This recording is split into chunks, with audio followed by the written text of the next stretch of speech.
1945 में एक आदमी मरा अमेरिका में, एडगर कायसी। 40 साल पहले 1905 में वो बीमार पड़ा और बेहोश हो गया और 3 दिन कोमा में पड़ा रहा। चिकित्सकों ने आशा छोड़ दी और चिकित्सकों ने कहा कि हमें इसे कोमा के बाहर, बेहोशी के बाहर लाने का कोई उपाय नहीं सूझता और बेहोशी इतनी गहन है कि अब ये शायद ही वापस लौट सके। 30 दिन सारी आशा छोड़ दी गई, सब दवाइयां, सब इलाज कर लिए गए, लेकिन होश का कोई लक्षण नहीं था। 30 दिन शाम को चिकित्सकों ने कहा कि अब हम विदा होते हैं क्योंकि अब हमारे बस के बाहर है, एक 4-6 घंटे में युवक मर जाएगा और अगर बच गया तो सदा के लिए पागल हो जाएगा, जो कि मरने से भी बुरा सिद्ध होगा, क्योंकि इतनी देर में इसके मस्तिष्क के जो सूक्ष्म तंतु हैं वो विसर्जित हो रहे हैं, डिसइंटीग्रेट हो रहे हैं। अचानक चिकित्सक हैरान हुए, वो जो बेहोश कायसी पड़ा था बोला। वो बेहोश था 3 दिन से, वो बोला जैसे कि कोई गहरी नींद से अचानक बोल उठे। हैरानी और ज्यादा हो गई क्योंकि उसका कोमा जारी था, उसका शरीर अभी भी पूरी तरह कोमा में था। उसके हाथ में आप छुरी भी भोंक दे तो पता नहीं चलती, लेकिन वाणी आ गई और कायसी ने कहा कि शीघ्रता करो, मैं एक वृक्ष से गिर पड़ा था और मेरी रीढ़ में पीछे चोट लग गई है और उसी चोट के कारण मैं बेहोश हूं और अगर 6 घंटे मुझे ठीक नहीं किया गया तो बीमारी का जहर मेरे मस्तिष्क तक पहुंच जाएगा, फिर मेरा जिंदा बचने का कोई अर्थ नहीं। और इस नाम की जड़ी बूटियां ले आओ और उनको इस तरह से तैयार करके मुझे पिला दो, मैं 12 घंटे के भीतर ठीक हो जाऊंगा। और कायसी फिर बेहोश हो गया। जो नाम उसने लिए थे जड़ी बूटियों के, आशा भी नहीं हो सकती थी कि कायसी को उनका पता हो, क्योंकि वो कोई चिकित्सा से उसका कभी कोई संबंध नहीं था। चिकित्सकों ने कहा और तो करने का कोई उपाय नहीं है, ये निपट पागलपन मालूम पड़ता है, क्योंकि ये जड़ी बूटियां इस तरह का काम करेंगी ये हमको भी पता नहीं। लेकिन जब कोई उपाय ना हो तो हर्ज कुछ भी नहीं। वे जड़ी बूटियां खोजी गई, जैसा बताया था कायसी ने वैसा बना के उसे दिया गया। 12 घंटे में वो होश में आ गया और बिल्कुल ठीक हो गया। और होश में आके वो न बता सका कि उसने ऐसी कोई बात कही थी, या ये दवाइयों के नाम भी न पहचान सका। वो जो जड़ी बूटियां उसने कही थी कि मैं इनके नाम भी पहचानता हूं, उसने कहा ये हो ही कैसे सकता है, मुझे तो कुछ पता नहीं। और तब एक बहुत अनूठी घटना की शुरुआत हुई। फिर तो कायसी इसमें कुशल हो गया और उसने अमेरिका में 30,000 लोगों को अपने पूरे जीवन में ठीक किया। और जो भी निदान उसने किया वो सदा ठीक निकला, और जो मरीज उससे निदान लिया वो सदा ठीक हुआ, निरपवाद रूप से। लेकिन कायसी खुद भी नहीं समझा सकता था कि उसे होता क्या है। इतना ही कह सकता था कि जब भी मैं आंख बंद करता हूं कोई निदान खोजने के लिए, मेरी दोनों आंखें ऊपर चढ़ जाती, मुझे ऐसा लगता है कि कोई मेरी पुतलियों को ऊपर खींचे जा रहा, और फिर मेरी दोनों आंखें भ्रू मध्य में ठहर जाती हैं और तब मैं इस लोक को भूल जाता हूं। फिर मुझे पता नहीं क्या होता है, इसे मैं भूलता हूं, इसका मुझे पता है, दूसरा क्या होता है उसका मुझे कोई पता नहीं। लेकिन जब तक मैं इसको नहीं भूल जाता तब तक वो जो निदान मैं देता हूं वो नहीं आता है। निदान उसने ऐसे ऐसे दिए कि 1-2 निदान सोच लेने जैसे। रथशाइल्ड अमेरिका का एक बहुत बड़ा करोड़पति, अरबपति परिवार है। उसकी एक महिला बीमार थी और कोई इलाज नहीं बचा था, सब इलाज हो गए थे। फिर कायसी के पास उसको लाया गया। कायसी ने एक दवा का नाम दिया अपनी बेहोशी में। हमारी तरफ से हम कहेंगे बेहोशी, जो जानते हैं उनकी तरफ से तो वो हमसे बड़े होश में है, जो जानते हैं उनके लिहाज से तो हम बेहोश हैं। सच तो यह है कि जब तक तीसरी आंख तक ज्ञान न पहुंचे तब तक बेहोशी जारी रहती, पर हमारी तरफ से कायसी ने आंख बंद की, वो बेहोश हुआ और उसने एक दवा का नाम बताया। रथशाइल्ड तो अरबपति परिवार था, सारी अमेरिका में खोजबीन की गई, वो दवा कहीं मिली नहीं। कोई ये भी न बता सका कि इस तरह की कोई दवा है भी। फिर सारी दुनिया के अखबारों में विज्ञापन दिया गया कि कहीं से भी इस नाम की दवा। कोई 20 दिन बाद स्वीडन से एक आदमी ने जवाब दिया कि इस नाम की दवा है नहीं। 20 साल पहले मेरे पिता ने इस नाम की दवा पेटेंट करवाई थी, लेकिन फिर कभी बनाई नहीं, वो सिर्फ पेटेंट है। कभी बाजार में आई नहीं। दवा भी हमारे पास नहीं, पिता मर चुके हैं और वो कभी प्रयोग सफल हुआ नहीं। सिर्फ फार्मूला हमारे पास है, वो हम पहुंचा देते। वो फार्मूला पहुंचाया गया, वो दवा बनी और वो स्त्री ठीक हो गई। लेकिन वो दवा कहीं थी नहीं दुनिया के बाजार में कि जिसका कायसी को पता हो सके। दूसरे एक घटना में उसने एक दवा का नाम लिया, बहुत खोजबीन की, वो दवा नहीं मिल सकी। साल भर बाद अखबारों में उस दवा का विज्ञापन निकला। वो दवा उस वक्त बन रही थी किसी प्रयोगशाला में जब उसने कहा था, तब तक उसका नाम भी तय नहीं हुआ था। पर जो नाम उसने साल भर पहले दिया था, उस नाम की दवा साल भर बाद बाहर आई और उसी दवा से वो मरीज ठीक हुआ। और कई बार तो उसने दवाएं बताई जो खोजी नहीं जा सकी और मरीज मर गए। वो भी कहता था मैं कुछ कर नहीं सकता, मेरे हाथ की बात नहीं। मुझे पता नहीं कि जब मैं बेहोश होता हूं तब कौन बोलता है, कौन देखता है, मुझे कुछ पता नहीं। मुझ में और उस व्यक्तित्व में कोई भी संबंध नहीं है। पर एक बात तय थी कि कायसी जब भी बोलता तब उसकी दोनों आंखें चढ़ गई होती।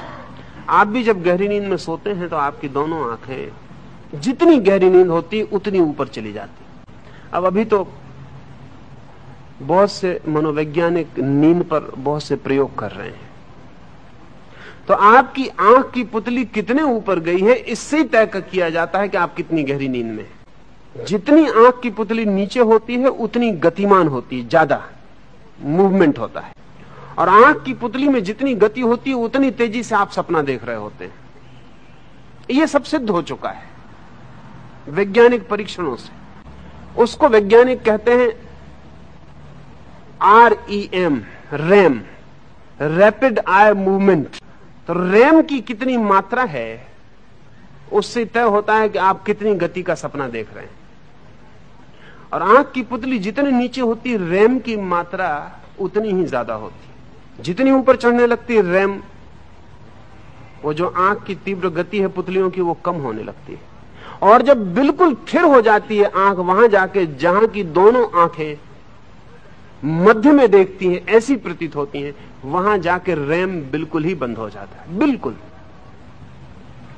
पुतली में कोई तरह की गति नहीं रह जाती। वो जो अगति है पुतली की, वही गहन से गहन निद्रा है। योग कहता है कि गहरी सुसुप्ति में हम वहीं पहुंच जाते हैं जहां समाधि में। फर्क इतना ही होता है कि सुसुप्ति में हमें पता नहीं होता, समाधि में हमें पता होता है। गहरी सुसुप्ति में आंख जहां ठहरती है वहीं गहरी समाधि में भी ठहरती है। ये दोनों घटनाएं मैंने आपसे कहीं ये इंगित करने को कि आपकी दोनों आंखों के बीच में एक बिंदु है जहां से ये संसार नीचे छूट जाता है और दूसरा संसार शुरू होता है। वो बिंदु द्वार है। उसके इस पार जिस जगत से हम परिचित हैं वो है, उसके उस पार एक अपरिचित और अलौकिक जगत है। इस अलौकिक जगत के प्रतीक की तरह सबसे पहले तिलक खोजा गया। तो तिलक हर कहीं लगा देने की बात नहीं है। वो तो जो व्यक्ति हाथ रख के आपका बिंदु खोज सकता है वही आपको बता सकता है कि तिलक कहां लगाना। हर कहीं तिलक लगा लेने से कोई मतलब नहीं, कोई प्रयोजन नहीं। फिर प्रत्येक व्यक्ति का बिंदु भी एक ही जगह नहीं होता। ये जो दोनों आंखों के बीच तीसरी आंख है, ये प्रत्येक व्यक्ति की बिल्कुल एक जगह नहीं होती। अंदाजन दोनों आंखों के बीच में ऊपर होती है, पर फर्क होते हैं। अगर किसी व्यक्ति ने पिछले जन्मों में बहुत साधना की है और समाधि के छोटे मोटे अनुभव पाए हैं, तो उसी हिसाब से वो बिंदु नीचे आता जाता। अगर इस तरह की कोई साधना नहीं की है तो वो बिंदु काफी ऊपर होता। उस बिंदु की अनुभूति से यह भी जाना जा सकता है कि आपके पिछले जन्मों की साधना कुछ है समाधि की दिशा में। आपने तीसरी आंख से कभी दुनिया को देखा है? कभी भी आपके किसी जन्म में ऐसी कोई घटना घटी है? तो आपका वो बिंदु, उसका स्थान बताएगा कि ऐसी घटना घटी है नहीं घटी है। अगर ऐसी घटना बहुत घटी है तो वो बिंदु बहुत नीचे आ जाएगा। वो करीब करीब दोनों आंखों के समतुल भी आ जाता है, उससे नीचे नहीं आ सकता। और अगर बिल्कुल समतुल बिंदु हो, दोनों आंखों के बिल्कुल बीच में आ गया हो, तो जरा से इशारे से आप समाधि में प्रवेश कर सकते। इतने छोटे इशारे कि जिसको हम कह सकते हैं इशारा बिल्कुल असंगत। इसलिए बहुत दफे जब कुछ लोग बिल्कुल ही अकारण समाधि में प्रवेश कर जाते हैं तो हमें लगता है बड़ी अजीब सी बात मालूम पड़ती, जैसे कि ज़ेन साध्वी के जीवन में कथा है। लौटती थी कुएं से पानी भर के, घड़ा गिर गया और घड़े के गिरने के साथ समाधि लग गई और पूर्ण ज्ञान उपलब्ध हुआ।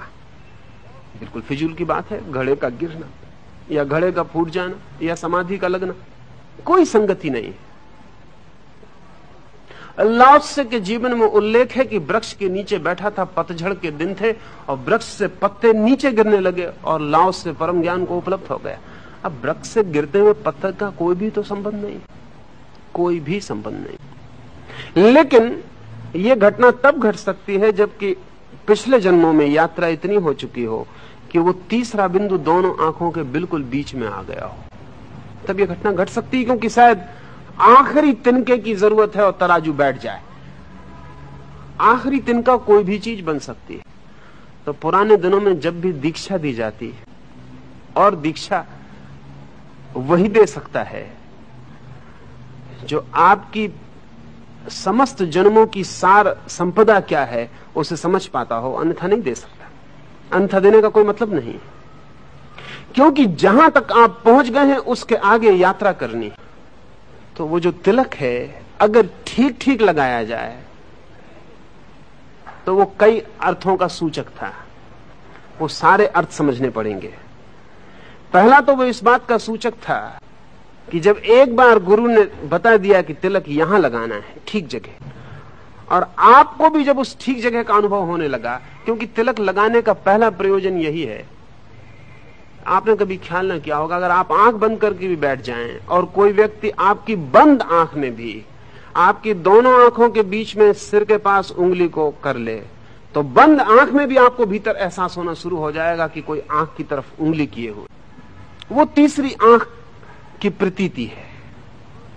तो अगर ठीक तीसरी आंख पर तिलक लगा दिया जाए और उसी मात्रा का उतने ही अनुपात का तिलक लगा दिया जाए जितनी बड़ी तीसरे आंख की स्थिति है, तो आपको पूरे शरीर को छोड़ के उसी का स्मरण 24 घंटे रहने लगे।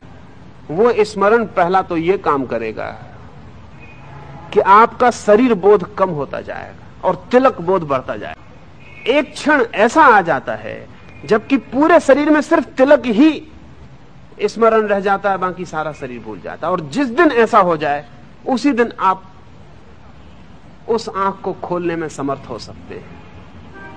तो तिलक के साथ जुड़ी हुई साधनाएं थी कि पूरे शरीर को भूल जाओ, सिर्फ तिलक मात्र की जगह याद रह जाए।